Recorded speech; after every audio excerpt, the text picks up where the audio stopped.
Dopo il successo della prima fase dell'iniziativa, con oltre 330 anziani iscritti, torna nell'Alta Padovana il progetto Valgo Anziani Protagonisti, che vede riuniti 5 comuni: Carmignano di Brenta, Fontaniva, Gazzo, Grantorto e San Pietro in Gu. Comincia ufficialmente la seconda parte del progetto Valgo Anziani Protagonisti, un progetto che prevede una serie di attività rivolte agli over 65 di 5 municipalità che si sono messe assieme proprio per fare rete all'interno del nostro territorio. Un progetto finanziato dalla Regione Veneto con un cofinanziamento importante di tutti i 5 comuni che ne fanno parte.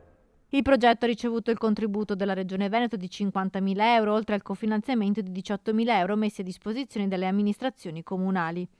Nella seconda fase del progetto continueremo con le attività che si sono svolte nella prima fase, quindi la ginnastica posturale, il Nordic Walking e il ballo liscio. Abbiamo ampliato l'offerta con altre 3 attività che sono l'attività teatrale, il laboratorio digitale e la macchina del tempo, che è un progetto in cui attraverso dei video verranno raccontate le esperienze passate da parte degli anziani ai nostri giovani.